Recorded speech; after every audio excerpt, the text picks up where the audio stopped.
কেন এসেছে আরে কেন যাইনি ভাই গো সীতারা পৃথিবী মানন্দের ভাই গো হরি বল হরি হরি বল হরি বল হরি হরি হরি বল হরি বল। রাধেশ্যাম রাধেশ্যাম।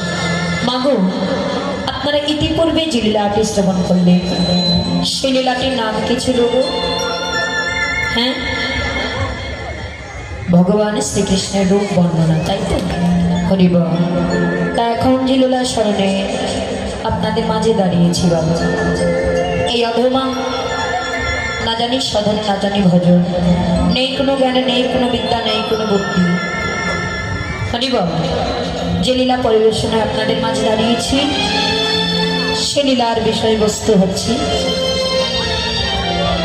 অভিসার লীলার তাই গৌরী। যারা দি মাগো, এই অভিসার লীলা কাকে বলে আমি নিজেই জানি না। হরি বল। তবে বৈষ্ণব কবিগণ সিদ্ধান্ত দিলেন কান্তের নিমিত্তে সংকেত স্থানে গমন করা অর্থাৎ যাত্রা করা তাকেই বললেন অভিসার। তো মাগো, এই লীলার সম্পর্কে আমার কোনো জ্ঞান নেই, বিদ্যা নেই, বুদ্ধি নেই, না জানি সাধন, না জানি ভজন, নেই কোনো জ্ঞান, নেই কোনো বিদ্যা, নেই কোনো বুদ্ধি। তবে শাস্ত্রী বললেন ভক্ত কৃপা করলে নাকি অসাধ্যকেও সাধন করা যায়। হরি বল। রাধে বাবা, ছুটে এসেছি আপনাদের মাঝে আপনাদের মতো হরি বলা ভক্তের কৃপা পাওয়ার আশা, আপনাদের মতো কৃষ্ণ বলা ভক্তের কৃপা পাওয়ার আশা। কেননা বাবা, আমি কেন কোনো কীর্তনিয়ার কোনো সাধ্য নেই যে এত এত ভক্তের সামনে দাঁড়িয়ে কীর্তন পরিবেশনা করে। ভক্ত কৃপা করে কিছু বলালে বলতে পারে। হরি বল বাবা। কেননা শ্রীমদ ভগবদ গীতায় বললেন মুখম করতি বাচালম পঙ্গুলম হিয়তি গিরিম যতি কৃপা তমহং বন্দে পরমানন্দ মাধব। বললেন বাবা, যদি ভক্তের কৃপা না হয় তাহলে মাধবের কৃপা কি করে পাবে? তাই তো ছুটে এসেছি বাবা আপনাদের মতো হরিবলা ভক্তের কৃপা পাওয়ার আশা। আপনাদের কিঞ্চিত কিঞ্চিত চরণ ধরি এই অধমার মস্তকে দিয়ে আশীর্বাদ করবেন যেন কি জন্মে না জন্মে জন্মে আপনাদের মতো কৃষ্ণ বলা ভক্তের চরণ ধুলোকে রাখতে পারবে, আপনাদের মতো হরি বলা ভক্তের সঙ্গে হরি বল বাবা। কেননা দেখুন মা, শুধু আমি নই, স্বয়ং ভগবানও কিন্তু ভক্তের চরণ ধুলি বলে ভালোবাসে। শাস্ত্রী বললেন আমার হইতে আমার নাম বড়, নাম হইতে ভক্ত বড়, আর ভক্ত হইতে ভক্তির রাখা চরণের ধুলি। তাই বাবা আপনাদের কিঞ্চিত কিঞ্চিত চরণ ধুলি এই অধমান মস্তকে দিয়ে আশীর্বাদ করবেন চরণ জন্মে জন্মে জন্মে আপনাদের মতো বৈষ্ণবের কৃপা লাভ করতে পারে। আপনাদের মতো হরিবলা ভক্তের চরণ ধুলি আমি মানতে পারি। কেননা বাবা ভক্ত কৃপা না করলে কোনো কিছু সম্ভব নয়। হরিবল। ভক্ত কৃপা ছাড়া কোনো কিছু সম্ভব নয় বাবা। আমি অধমা কি করে আপনাদের সামনে বাবা সেই ভগবানের লীলার কথা প্রকাশ করি? যাকে কখনো চোখেই দেখিনি সেই মানুষটার লীলার কথা কি করে আপনাদের নিজেকে পরিবেশন করি? দেখুন চতুর্মুখী ব্রহ্মা যার চারটি বদন, সে চারটি বদনই ভগবানের লীলা কথা বলে শেষ করতে পারে নাই বাবা। আর আমি অধমা কি করি সেই অনাদি আদি প্রাণ গোবিন্দের লীলার কথা আমি বলি। পঞ্চানন যার পাঁচটা মাথা, পাঁচ মাথায় ভগবান লীলার কথা বলতে শেষ করতে, তাহলে আমি কি করে বলবো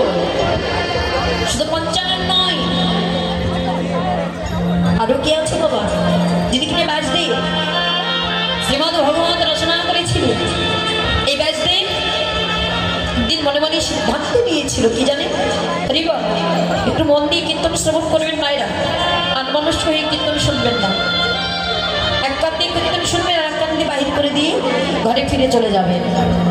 ঘরে যাওয়ার সময় বলবেন পিঙ্কি দিদি কি যে গাইলো হাতি ঘোড়ার সিং এক কান দিয়ে ঢোকালাম আর এক কান দিয়ে বাহির করলাম, কিছু বুঝতে পারলাম না।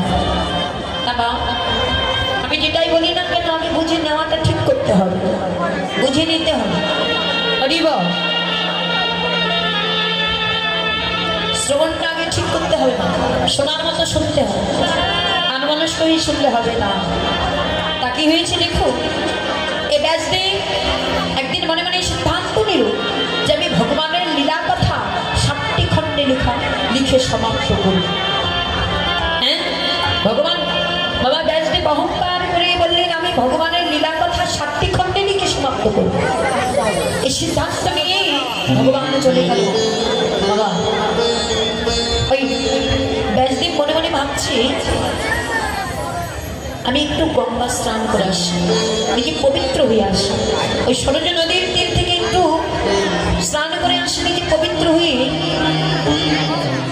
এসে তারপরে আমি ভগবানের লীলা কথা ভগবান লীলা কথা 7টি খণ্ডে লিখে সমাপ্ত করব। চলে গেল না সরজ নদীর তীরে স্নান করবে। হ্যাঁ তা যখন ওই সরজ নদীর তীরে গেল গিয়ে দেখছি বাবা বিশাল বড় একটা বট বৃক্ষের গাছ। হরি বল তা যখন ওই বট বৃক্ষের গাছটা দর্শন করলেন তা কি দেখছেন জানেন, একটা ছোট্ট চড়ুই পাখি একবার জলে নামছে, ওই নদীর একবার জলে নামছে, সরজ নদীর জলে নামছে আর একবার গাছের ডালে উঠছে, একবার জলে নামছে একবার গাছের ডালে উঠছে। তা বাবা ব্যাসদেব কিন্তু পশু পাখিদের কথা শুনতে মানে বুঝতে পেরে তা যখন ওই পাখিটি ওই ছোট্ট চড়ুই পাখিটি একবার জলে নামছে একবার ওই গাছের ডালে উঠছে, এমন অবস্থা দর্শন করে ব্যাসদেব ওই ছোট্ট চড়ুই পাখিটিকে ডেকে ডেকে বলছে চড়ুই এই যে আচ্ছা তোমার কি কোনো ব্যাধি হয়েছে, হ্যাঁ যার কারণে তুমি একবার ওই জলে নামছো একবার ওই গাছের ডালে উঠছো, কি সমস্যা তোমার, কোনো সমস্যা হয়েছে? সঙ্গে সঙ্গে ছোট্ট চড়ুই পাখি বলছে না গো না আমার কোনো সমস্যা হয়নি, তবে তুমি একবার জলে নামছো একবার ওই গাছের ডালে উঠছো কেন? আমি একবার জলে নামছি আর একবার গাছের ডালে উঠছি কেন জানো? কেন না আমি মনে মনে সিদ্ধান্ত নিয়েছি এই যে সরজ নদীটা দেখছো না, এই সরজ নদীর জল আমি আমার ছোট্ট ঠোঁটটাতে করে আমি ওই গাছের পাতায় নিয়ে গিয়ে রাখবো। হ্যাঁ ধীরে ধীরে আমি এই সরজ নদীর জল সবগুলো শুকিয়ে ফেলি, আমার ছোট্ট ঠোঁটটাতে করে ওই গাছের পাতায় রাখবো, গাছের পাতায় রাখবো।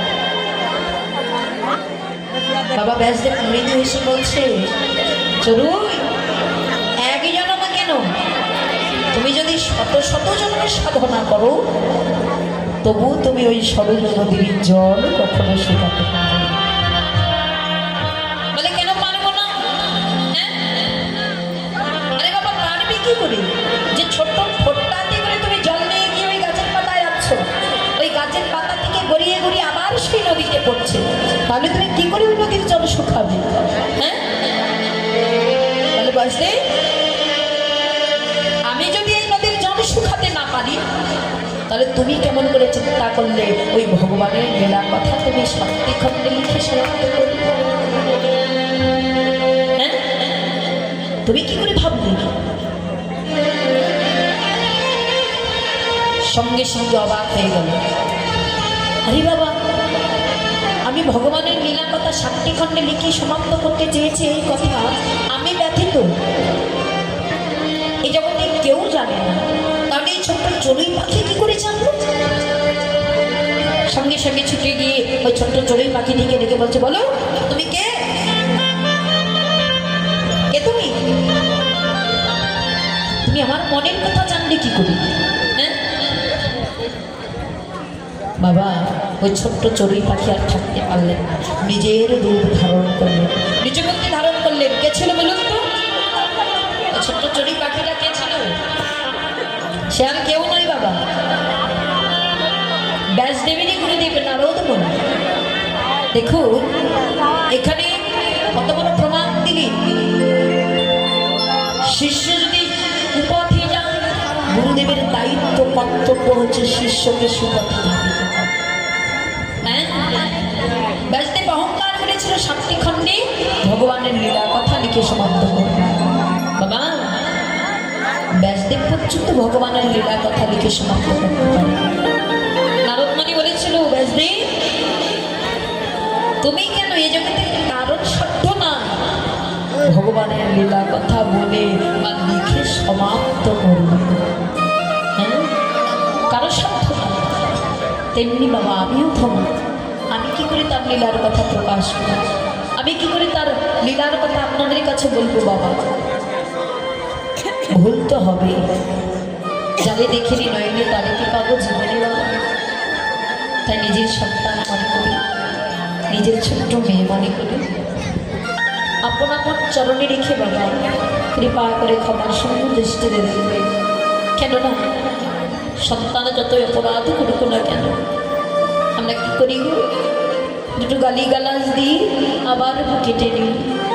ঠিক তেমনি বাবা আমাকে ওই বুকে না হলেও রাঙারা তোলে চরণে ঠেলে দেবে। আসুন লীলায় প্রবেশ করি। হরি বল। সর্বপ্রথমে আমরা গৌরীচন্দ্র আস্বাদন করব, তারপরে বাবা বৃন্দাবন লীলা। জয় জয় নিতাই গৌর শিরনাথ প্রেমানন্দে। অনিতে গৌর হরি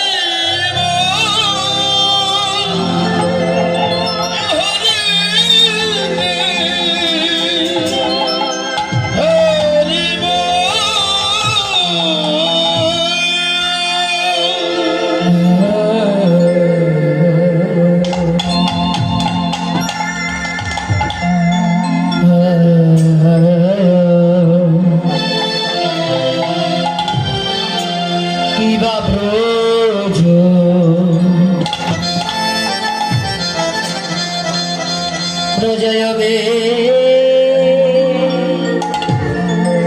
অভিসারে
प्रभु रमन के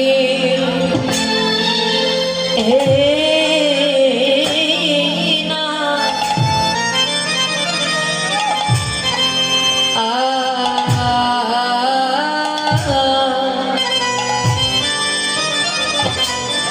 कि न भावे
আহা ব্রজয় ভে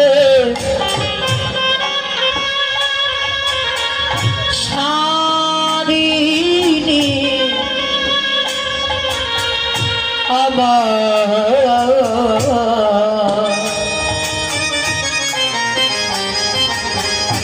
গোরা ভাবে বিবাহ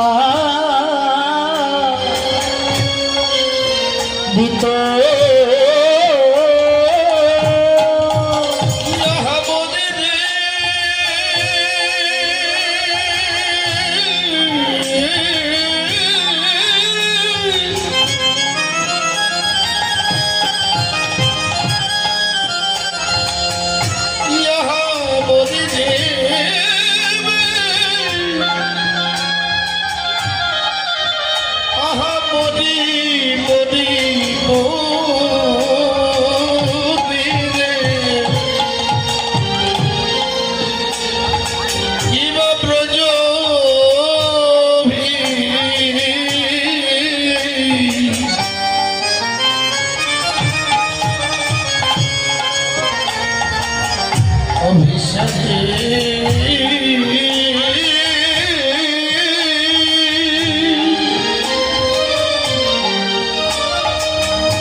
আমার গোলা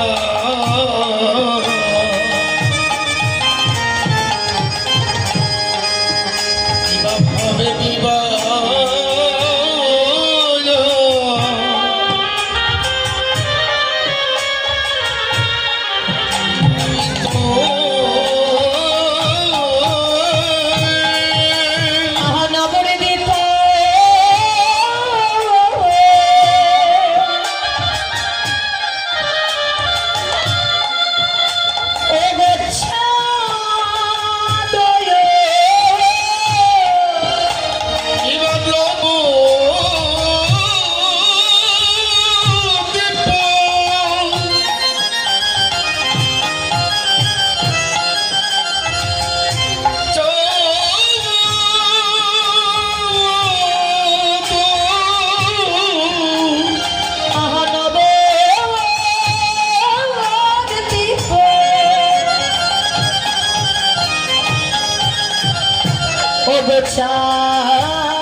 দেখো আমার গোরা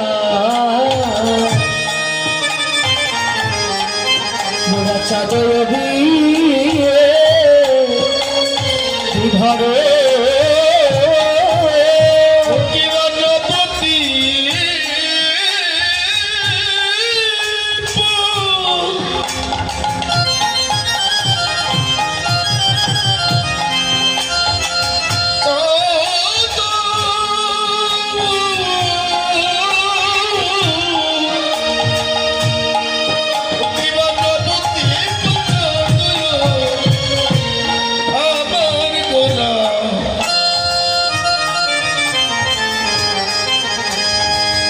চাঁদ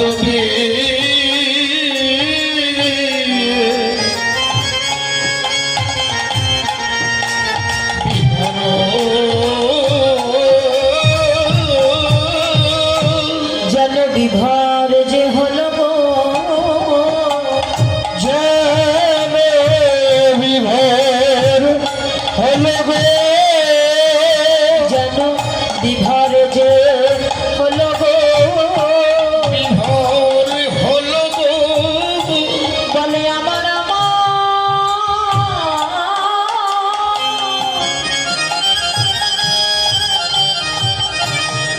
আমার প্রাণ গো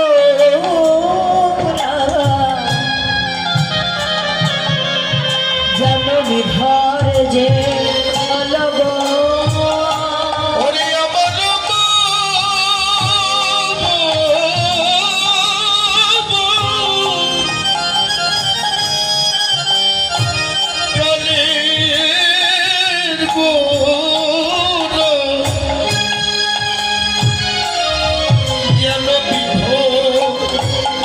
হলো গো বলে আমার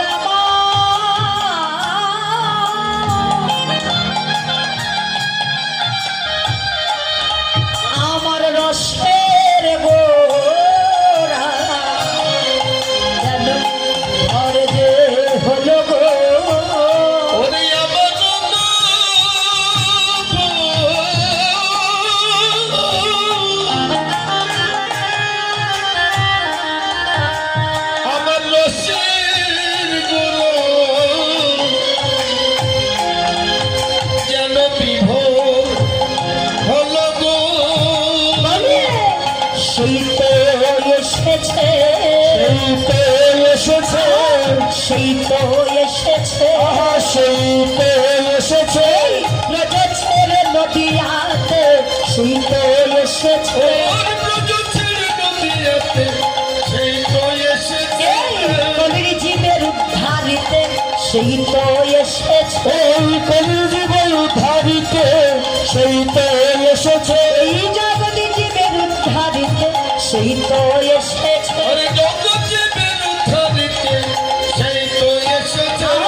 চৈতন্য এসে চৈতন্য এসেছে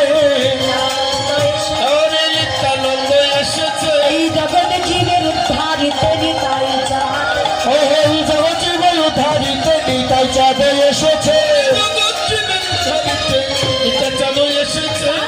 আসবে না কেন তারা আসবে না কেন গো আমার আমার গৌর হরি আসবে না কেন গো আমার গৌর হরি আসবে না কেন গো সচি মায়ের ভাঙা ঘরে আসবে না কেন গো মূর্তি ধরেছে মূর্তি ধরেছে মূর্তি ধরেছে মূর্তি ধরেছে মূর্তি নাশিতে মূর্তি ধরেছে মূর্তি ধরেছে মূর্তি নাশিতে মূর্তি ধরেছে মূর্তি নাশিতে মূর্তি ধরেছে ভাবে রহে মূর্তি ভালো রহ মূর্তি পীড়িতের মূর্তি পীড়িতের মূর্তি ভালোবাসার মূর্তি ভালোবাসার মূর্তি আমি মাখামাখি দেহরে মাখামাখি দেহরে ভক্ত আর ভগবানের মাখামাখি দেহরে হরি বল হরি হরি বল হরি বল হরি বল হরি বল বললে জীবের হবে মঙ্গল হরি বল হরি বল হরি বল হরি বল হরি বললে জীবের হবে মঙ্গল বল হরি বল হরি বলে হরি বল হরি বল হরি বল হরি বল হরি বল হরি বল ঈশ্বর পরম কৃষ্ণ সচ্চিদানন্দ বিগ্রহ অনাদির আদি প্রাণ গোবিন্দ আমার সর্বকারণের কারণ সর্বকারণে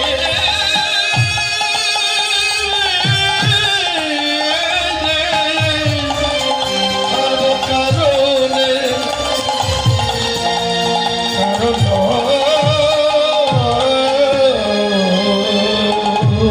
জনাধীশের হরিবা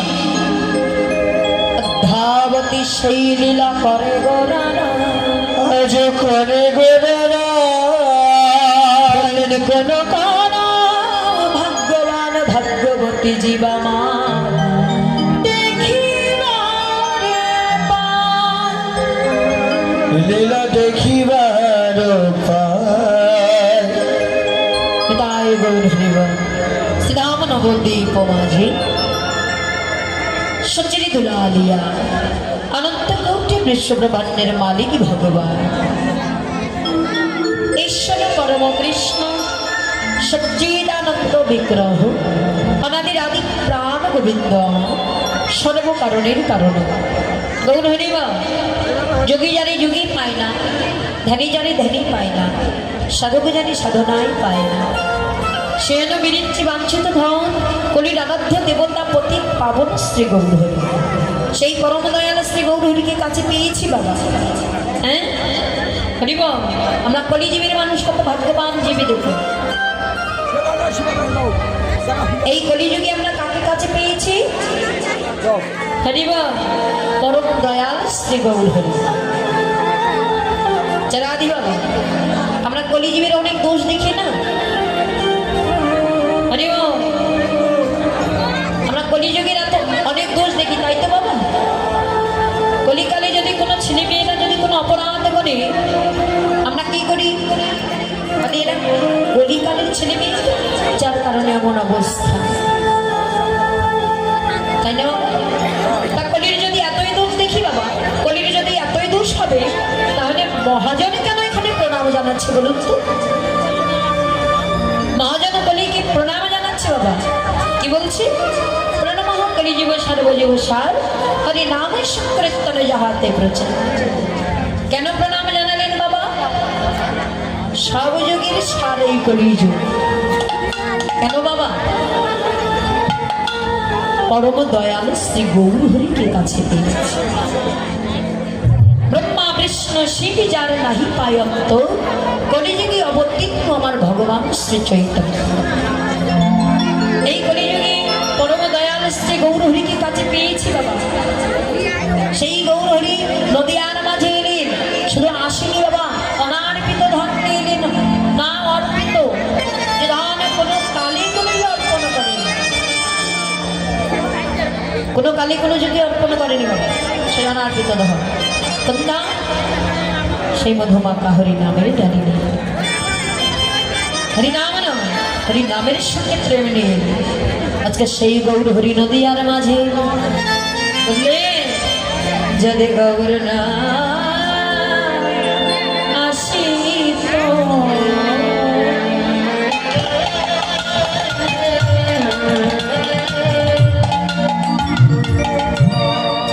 ও গো কেমন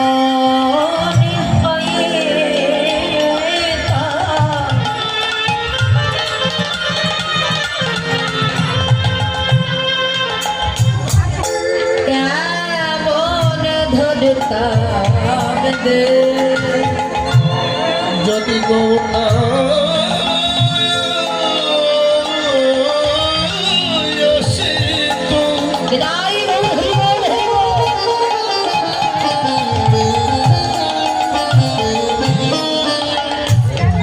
কেমনে ও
জগতে জানা কে ওরে রাধারু মহিমা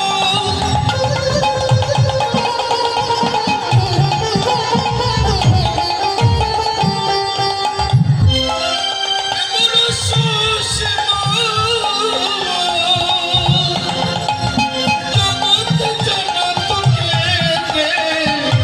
জগতে জানতকে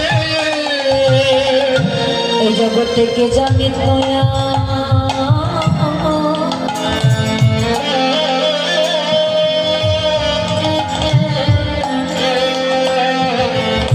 কে বা জানা ওরে জগতে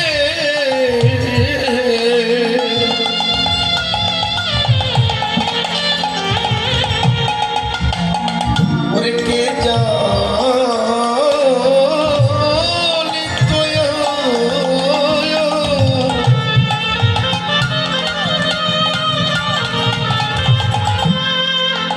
কে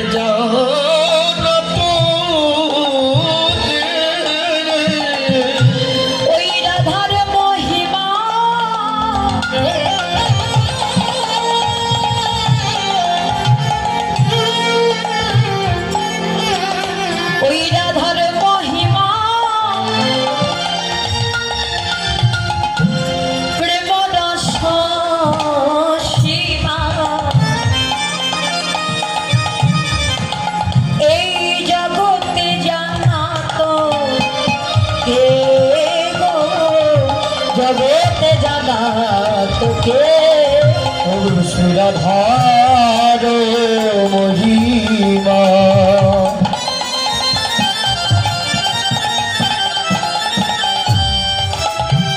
প্রেম রস শিলা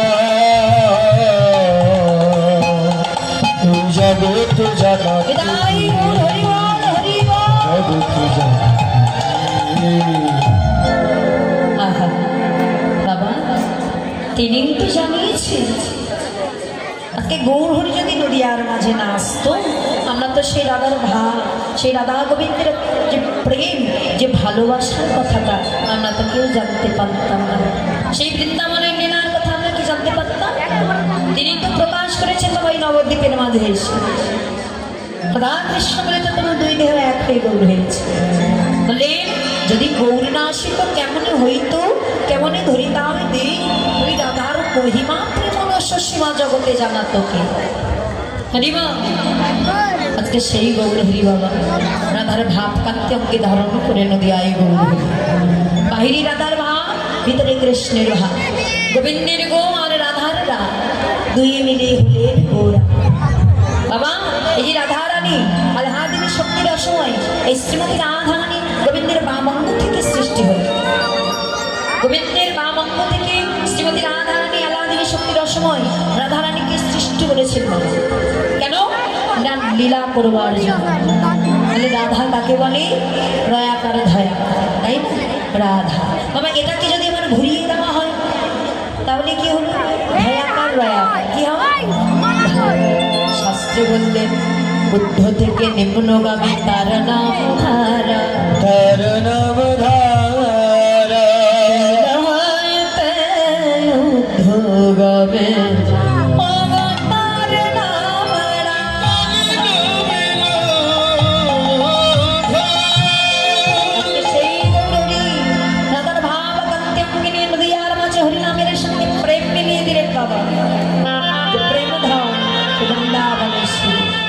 সেই প্রেম নবদ্বীপের মধ্যে প্রকাশ করে। আনমনস্ক হয়ে কীর্তন শুনলে কি হবে গো? হ্যাঁ হরিব মায়েরা আমার গল্প করছে, গুনুন গুনুন গুনুন গুনুন করে ভালো গল্প করতেছে গো। হ্যাঁ আসনটা গল্প করার আসন নয় গো, এটা হচ্ছে ভক্তির আসন, প্রেমের আসন, ভাবের আসন।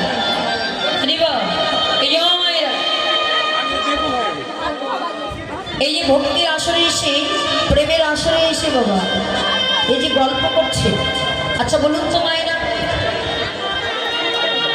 এই ভক্তির বাজারে এসে আপনারা যে এমন করে গল্প করেন তাহলে কি হবে? হ্যাঁ হৃদয় প্রেম ভক্তির উদয় হবে? হবে কি মা? অপ্রাকৃত কৃষ্ণ প্রেম ভক্তির কি উদয় হবে? হবে না। কেন হবে না? এই যে আপনারা বলেন না সারাটা জীবন ধরে দয়াময়, সারাটা দিন ধরে তোমাকে ডাকলাম কিন্তু তোমাকে কই পেলাম। শুধু ডাকলেই কি ভগবানকে পাওয়া যাবে বাবা? হ্যাঁ আপনি ভগবানকে সারাদিন ডাকলেন, কাঁদলেন যে প্রভু আমি সারাদিন তোমার জন্য এত কান্না করলাম, তবুও কেন দেখা দিচ্ছে? কাঁদলেই কি ভগবানকে পাওয়া যাবে বাবা? আর ভগবানকে ডাকলেই কি পাওয়া যাবে যদি হৃদয়ে বিশুদ্ধ প্রেম ভক্তি না থাকে? হ্যাঁ তাহলে মাগো এই যে মা বিশুদ্ধ প্রেম ভক্তি কোথায় পাওয়া যাবে গো? হ্যাঁ প্রেম ভক্তি কি বাজারে কিনতে পাওয়া যায়? ও মায়েরা কি বাবা প্রেম ভক্তি কি বাজারে কিনতে পাওয়া যায় মা? বলুন তো না। দেখুন ধরুন আপনি জাগতিক জগতে ডাক্তারের কাছে গেলেন, গিয়ে বললেন যে ডাক্তার মশাই আমার একটা ব্যাধি হয়েছে। কি ব্যাধি?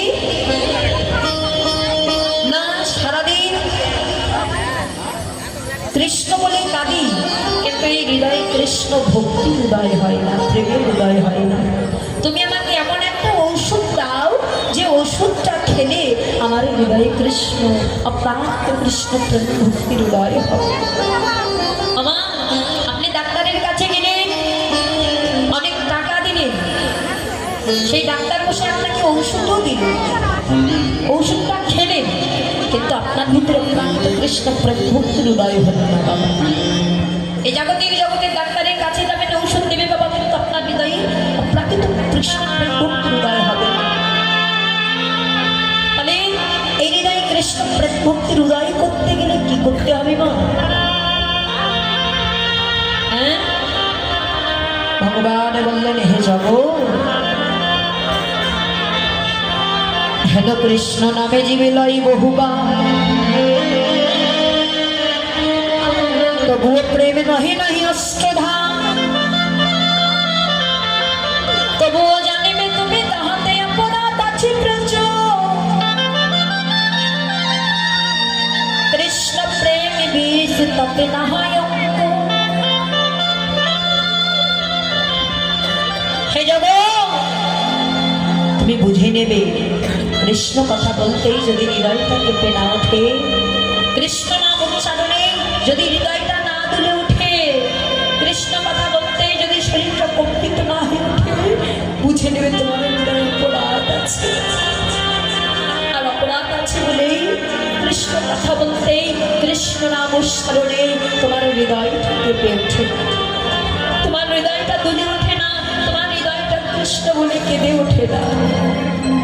তাহলে ওগো, যদি তোমার হৃদয়ে অপ্রাকৃত কৃষ্ণ প্রেম ভক্তির উদয় করতে চাও,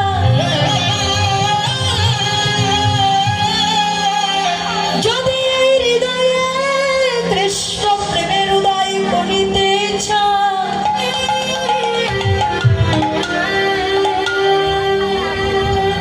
তাহলে ওই অহংকারের আসন ছেড়ে দিন,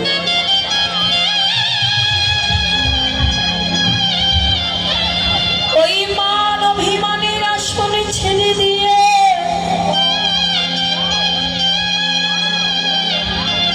যদি পারো সাধু গুরু বৈষ্ণবের বাজারে ছুটে চলে যাও, যদি পারো কৃষ্ণ বলা ভক্তের কাছে ছুটে চলে যাও, তুমি যদি ওই ভক্তের বাজারে ছুটে চলে যেতে পারো,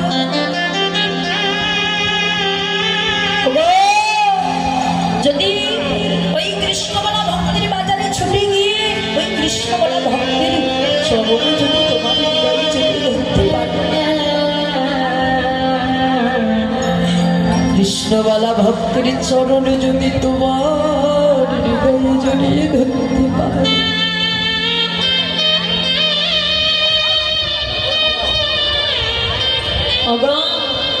পরশ মনির পরশে লোহা যেমন সোনা হয়ে যায়,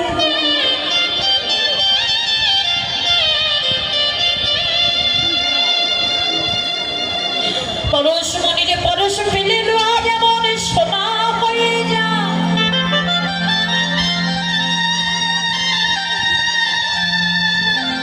ওরে অবুঝ মন, ওরে পাগল মন,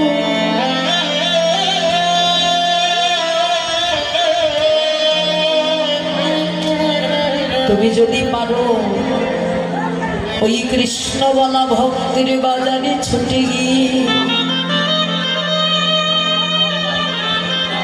ওই কৃষ্ণ বলা ভক্তের চরণে তোমার হৃদয়ে জড়িয়ে ধরো, যদি ওই কৃষ্ণ বলা ভক্তের চরণে হৃদয়ে জড়িয়ে ধরতে পারো,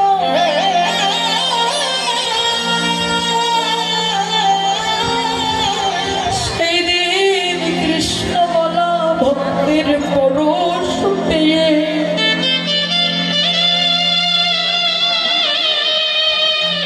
সেদিন হরি বলা ভক্তের পরশ,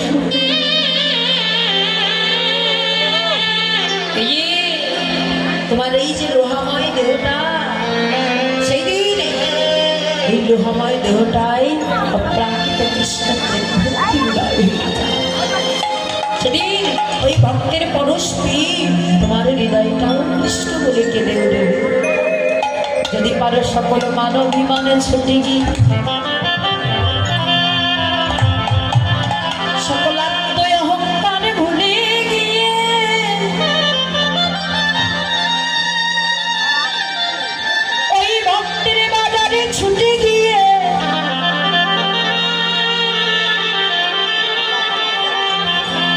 যদি পার